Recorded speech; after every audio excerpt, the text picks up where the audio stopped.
Exploration Films. Check us out on the web at explorationfilms.com.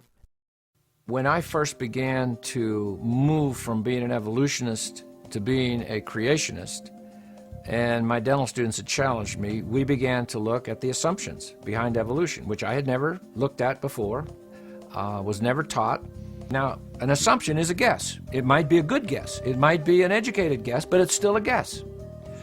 All right, so the first assumption behind evolution is that what they call spontaneous generation occurred. Now, all that is when they say spontaneous generation in this context, all that means is somehow dead chemicals came to life. There was no life, and then all of a sudden, in some sort of primordial ooze, here comes something that's alive and is somehow able to reproduce itself. That's called spontaneous generation. Now, evolutionist Kirkett says that's an assumption. Now, why is that an assumption? Well, because they can't make it happen. With all of the sophisticated laboratory equipment we have today, we have every kind of chemical you can think of. We have every kind of powerful computer. So on the campuses where I go, I'll say to the professors that are arguing against creation and for evolution, I'll say, okay, look, you've got those computers, you've got the laboratory equipment, you've got every chemical, mix them up, make it come to life. That's all you have to do. Because evolution assumes that happened at one time in the past. All right, now, that's probably the first major assumption, that dead things can come to life. The second major assumption they make is, most of them make, there may be a few that don't think this way, but most of them say, that only ever happened once. So now you have the dead chemicals, somehow they come, now they're alive, but it only happened once. Now, why would they say, and why would they assume, which they do, and that's how Kirkett words it, their second big assumption is, hey, it only happened once, life from dead chemicals. Now, why would they say that? Well, because it is the probability of that happening is zero. I mean, just to get an amino acid to become a protein, let's say a simple protein, 200 amino acids. That would be a very simple protein. The probability of these amino acids, all left-handed, now keep in mind, if you throw in a right-handed one, you have to start all over again, all right? The probability of amino acids getting together, bonding together to become a simple protein is something like 1 to the 141st power. That's a minus 141st power, but so we're not thinking in fractions. That would be a 1 with 141 zeros after it. Well, some people believe there's only 1 to the 80th power electrons in the whole universe. So there aren't even enough possible ways to mix things to come up with a simple protein. And then you would have to somehow get only the left-handed amino acids. All right, so that's one of the reasons they say, well, it only happened once. Now, that's where they get their tree of life, where they say, oh, look at this. We have this one little cell, and now here comes everything out of this one cell. Here's your plants over here, and all your plants branching off, and over here's all your animals and your fish and all these kinds of things over here. But that's an assumption. But once they make those assumptions, then another assumption is that viruses, plants, and bacteria, and animals, they're all related. So, you look at your plant, and you say, well, Uncle Harry, how are you doing here? You see, because they're all related. We all came from that first cell, but that's an assumption. Now, what they do in the textbook is they'll draw these pictures of life, and they'll have a horse, and they'll have a fern, and they'll have a coelacanth fish down here, and they'll have man way up here, and then some pine trees over here.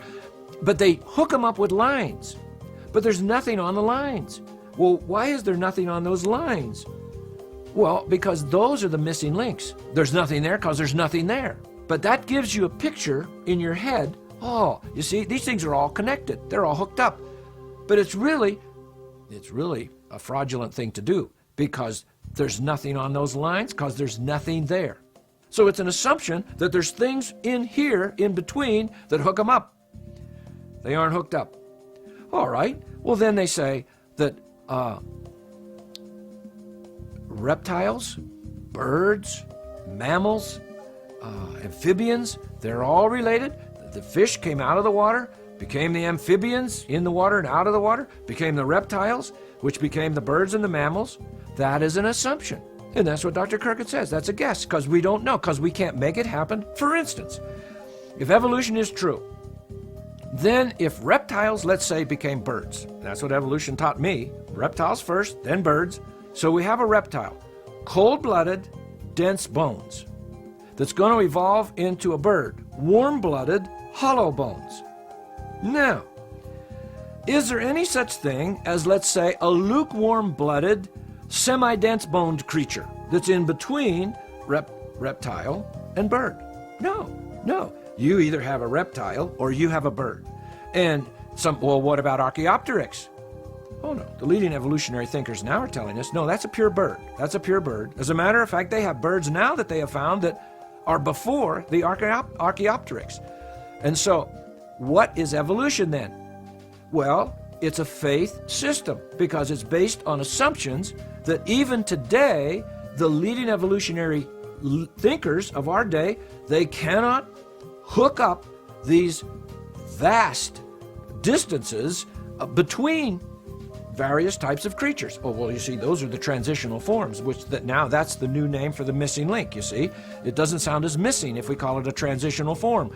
And so, well, those are the transitional forms. Now, we haven't found them yet, but we will. Give us enough time, we will. Well, what they are finding with the time they have is, and especially now with things like molecular biology, where they can actually go in and look at the molecules. One quick example. Ramapithecus was supposed to be an ancestor of man. It was assumed to be our ancestor. And then you have Vincent Sarich out there at Berkeley, and he does the molecular work, an evolutionist, and oh no, Ramapithecus is an ancestor of an orangutan. Well, it's still in some textbook as an ancestor of man, when it's been proven at the molecular level it has nothing to do with man. So this whole idea of Big Bang macroevolution is based on a whole series of pure assumptions. And so evolution then, in my opinion, and I was an evolutionist for the first half of my life, it is a faith system. If we're talking Big Bang to molecules to life to man. Exploration Films, where curious truths and uncommon minds meet.